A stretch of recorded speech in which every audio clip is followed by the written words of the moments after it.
בעצם היא מדברת על שלבים בהתפתחות של זוג. עכשיו, אתה רוצה להסביר למה זה בכלל חשוב להבין מה קורה בכל שלב? אני חושב שזה קריטי מכמה סיבות, אני מתייחס לעיקרית שבהם. חשוב להבין שאתם נורמליים, שמה שאתם חווים, כל הזוגות חווים, רמה זו, רמה אחרת, וחשוב להרגיש שאתם לא לבד בזה. כמו שהולכים לפסיכולוגית, אולי מנחת הורים, והיא אומרת, זה תואם שלב, כבר יורד 70%. ממש, יורד כאילו כמויות שלב, זה תואם שלב, הכל בסדר, זה שהוא עכשיו מתחצף, מגלה, תואם שלב. כבר זה מרגיע. ואנחנו ממש הרגשנו את זה על עצמנו, שלהכיר את התיאוריה הזאת, זה שנתן לנו הרבה שקט והרבה רוגע להבין שזה תואם שלב מה שקורה. אז רוצה להתחיל עם השלב הראשון? אז השלב הראשון זה השלב שנקרא גן העדן הסימביוטי. בדיוק. והשלב הזה בעצם מתאר את האחידות שהופכת את בני הזוג כמעט למקשה אחת.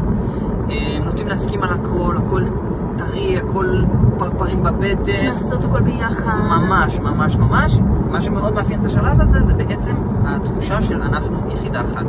אנחנו נוטים להתפשר המון, הרבה פעמים אנחנו מוותרים על עצמנו, כיף לנו להיות בחברת בן הזוג, אנחנו רוצים רק את זה. זה הדבר הכי שמעניין אותנו. כן, עכשיו, זה שלב שהוא ממש ממש חשוב, אוקיי? נכון שיש שם התעלמות מפערים, ונכון שיש שם... זה לא נשאר ככה כל החיים, זה לא אמור להישאר ככה. אז זה שלב ממש ממש חשוב, כי הוא פשוט מייצר את הדבק הזה, שקצת כאילו גורם לנו בעצם, זה לא באמת הרי הגיוני באמת להיות אחד עם מישהו, אבל זה מה שמדביק אותנו שנייה, מזיזים את השכל, נדבקים יחד. זה שלב ממש חשוב של ההתאהבות. הוא פשוט לא יכול להישאר כל החיים, הוא לא אמור להישאר ככה. הוא גם אמור להטעין אותנו הרבה מאוד פעמים בחוויות חיוביות, שהם הגרעין שאנחנו נזכר בו הרבה מאוד פעמים בהמשך. זה ממש ממש חשוב. לפעמים שבטיפול זוגי שרוצים לראות עם הזוג הזה כאילו באמת מה קורה, מבקשים הם להיזכר בחוויות הראשוניות שלהם ביחד, למה בחרתם אחד בשני, איך היה לכם בהתחלה, ורואים זוג שכאילו לא זוכר ואומר וואי לא יודע, אין לי מושג מה עשינו שם ביחד וזה, אז זוג שכאילו העתיד שלו כאילו אם הם לא עשו שינויים משמעותיים פחות מבטיח, וזוג שכאילו וואי נכון איך פעם היינו מאוהבים ורצינו לעשות הכל ביחד וזה וזה וזה, זה זוג שהם במקום יותר טוב וכאילו הם צריכים עבודה לכל, אבל כאילו הם יכולים ממש להתקדם בצורה טובה. כן, ג'ון גוטמן בשבעת העקרונות ממש קורא לזה זיכרון, לא זוכר את הביטוי, אבל שבעצם הזיכרון שלנו משתנה. ולכן חשוב לשמור תמיד על הגרעין הזה, זה גרעין משמעותי שילווה אותם לאורך כל הדרך. בקטע לא טוב, שכאילו לא סתם התחתנתם, אז כאילו אם הגעתם למצב שהשתנה לכם הזיכרון לגבי התקופה הזאת, אז זה סימן פחות טוב. כן, השלב השני. כן, תמשיך. השלב השני נקרא בעצם מאבקי כוח. מה בעצם זה אומר? אחרי שעברנו את שלב ההתאהבות, ואחרי שנזכרנו שאנחנו גם אנשים אינדיבידואליים, פתאום יש מאבקי כוח, פתאום לא הכל יושב חלק, פתאום אני רוצה משהו אחד, ובת הזוג שלי רוצה משהו אחר, ובעצם מתחיל שם, בתוך הזוגיות שלנו, שלב של נפרדות. כן, זה שלב ממש ממש קשה, אני בטוחה שהרבה מכם יודעים על מה אנחנו מדברים, ובעצם זה סוג של נקודת יציאה שהרבה זוגות מתגרשים שם. זה בערך קורה, הם אמרו משהו סביבות השנתיים אחרי החתונה, פחות או יותר. וזה גם יכול להימשך שנים רבות. השלב של מאבקי כוח הוא באמת שלב ממש קשה, ואם לא צולחים אותו טוב, אז באמת זה ממש נקודת יציאה שהרבה זוגות מתגרשים. אחרי השלב הזה מגיע השלב של... תזכיר לי את השם? אני קראתי לזה צוות משימה. כן, עצמיות קוראים לשלב הזה. כן, שבעצם אנחנו הופכים להיות צוות טכני. נמאס לנו לריב כל היום, אבל יש לנו דברים משותפים שהם גדולים מאיתנו כרגע, כמו ילדים, כמו משכנתה, כמו דברים כאלה שעוד מחזיקים אותנו ביחד, אבל אנחנו מאבדים הרבה מאוד מהאינטימיות ומהפן הזוגי שלנו, ובעצם אנחנו הופכים לצוות משימה. אנחנו מגדלים ילדים ביחד, אנחנו שומעים משכנתה ביחד, חוזרים לאותו בית, זה כלכלי, כאלה, אבל אנחנו, משהו בזוגיות שלנו הולך וקמל. רגע שנייה, אני אגיד שזה השלב הזה של העצמיות, הוא שלב שפשוט הקונפליקט הזוגי פחות במרכז, ויותר החיים עצמם, הילדים, ההתפתחות, הקריירה, שלב כזה, ואפשר לעבור אותו בצורה באמת פחות טובה, כמו שתיארת עכשיו, של כמו שני שותפים שאין ביניהם אינטימיות.